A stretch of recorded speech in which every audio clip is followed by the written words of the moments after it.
Semoga dicontoh ya, saling support dalam bisnis karena kalian harus percaya rezeki tidak akan tertukar.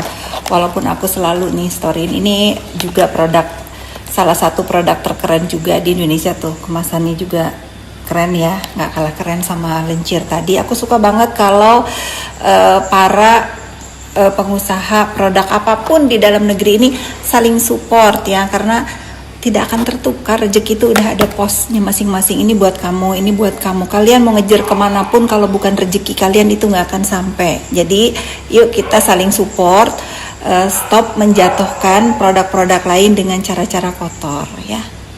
Ini juga aku suka nih, beda ya. Kalau Lencir tadi kan bentuknya air, nah kalau ini bentuknya serbuk, sama rasa-rasa beri-berian. Yang ini ada matchanya.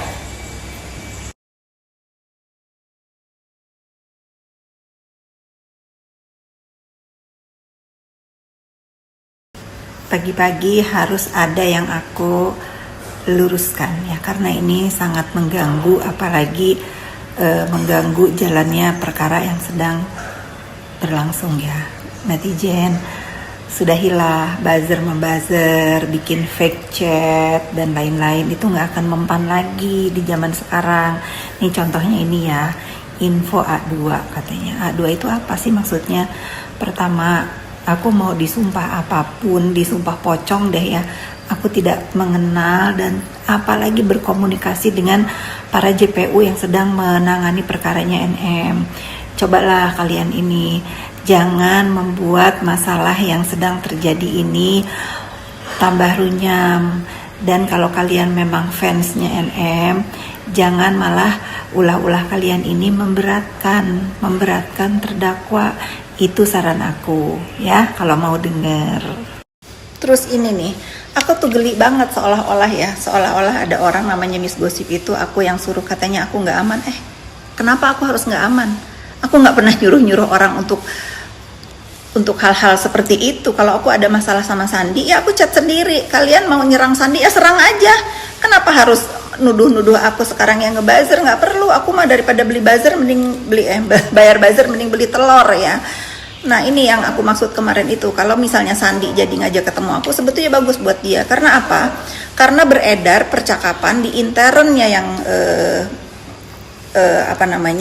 di internnya yang dihancurkan skincare sama Samira itu, ada percakapan antara, diduga ini percakapan mereka. Teh jangan dulu review ya, karena skincare-nya siapa itu, Teh Heni itu, ya itulah punya Bu Heni itu yang cek lab Sandi. Nah kalau dia ketemu aku perlihatkan, dia kan harus klarifikasi kalau mau gitu netizen ya. Sebetulnya aku harus fair gitu kalau memang, karena kan nama aku sama nama Sandi ini selalu dikait-kaitan dengan kerusuhan ini. Kalau aku mah nggak merasa ya, kalau aku insya Allah aku mah nggak ada urusan lah selain memang mendampingi korban bullying gitu. Tapi kalau memang dari pihak Sandi yang dituduh terus tersebut terus namanya, dia diam saja, ya itu aku udah nyontohin nih, kalau orang itu digosipin diam aja, itu yang nggak percaya jadi percaya, yang sudah percaya jadi benci gitu loh ya. Ya sudah, tapi kalau buat dia nggak penting dan dia memilih diam, itu juga haknya dia. Sarapan dulu ya. Udahlah, jangan bawa-bawa aku terus untuk urusan skincare. Kalau urusan slimming boleh.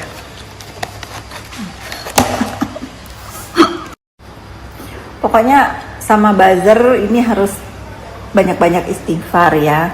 Lain kali kalau mau ngedit itu pelajari dulu bahasa aku tuh bagaimana, cara aku bicara itu bagaimana gitu. Tapi kan buat kalian, kalau misalnya aku bilang itu bukan chat aku, tetap aja kan kalian meyakini itu chat aku, ya itu terserah lah. Atau gini, kalian kan kalau netizen Indonesia kan sukanya yang bodoh-bodoh, yang seru-seru gini deh. Yuk, aku tantang sumpah pocong ya. Kalau itu bukan chattingnya aku, kalau aku yang bener, kalian yang jadi pocong. Kalau itu nggak bener, kalian yang jadi pocong. Ya emang itu nggak bener, jadi kalian yang jadi pocong. Mau nggak? Yuk.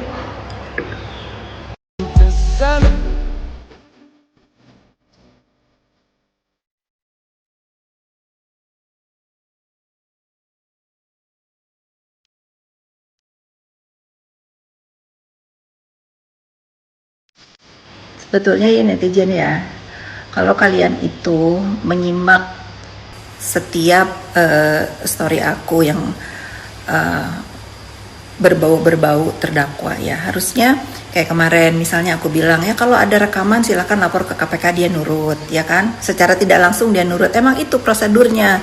Dan kalau misalnya aku ingatkan jangan onar, nanti belum ya pingsan ini itu, biar apa, biar dia tuh fokus, karena kalau dia gitu, kalau aku gituin dia, aku tahu dia tuh gengsi, malu gitu.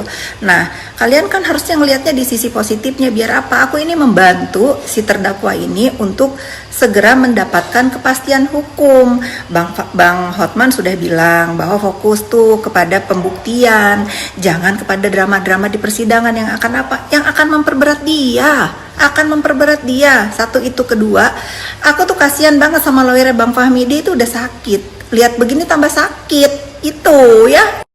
Semua orang itu capek pasti, penegak hukum juga capek, belum lagi dibully-bully sama netizen, which is aku ngeliat itu mereka tuh pada kuat ya.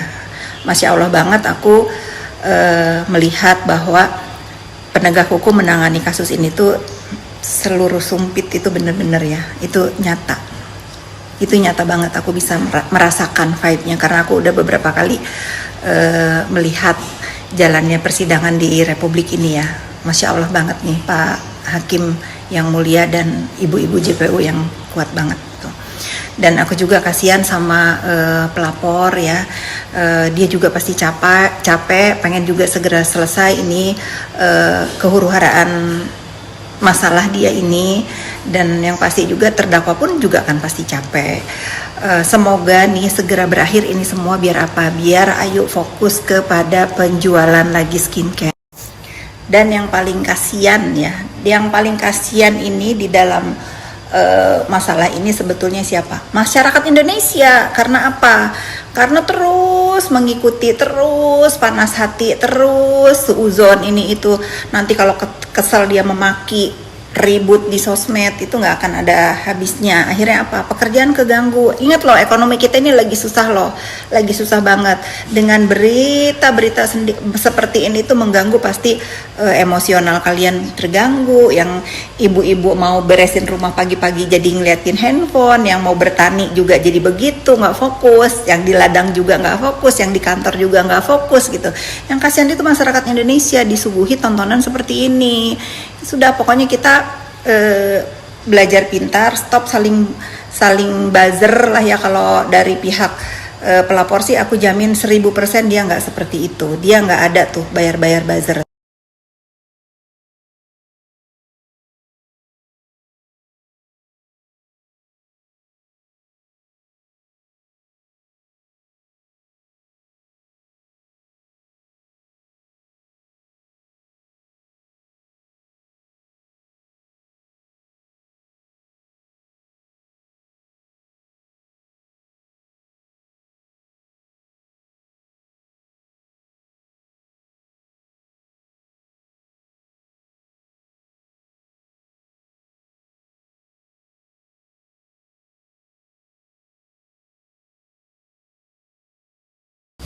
Sekalian aku ingin membantu meluruskan ya, karena lagi-lagi nggak semua orang itu punya mental yang kuat ya. Terkait beredarnya suara rekaman yang mungkin ya itu yang distorin oleh terdakwa ke KPK, itu saya pastikan itu bukan suaranya Ibu Heni ya.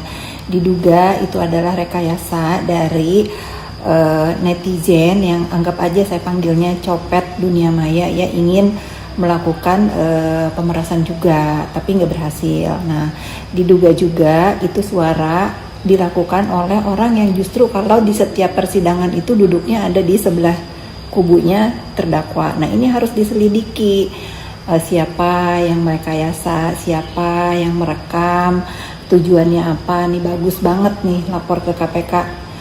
Aku tuh kepengen banget semuanya dipanggil ya, biar tahu resikonya apa dari perbuatan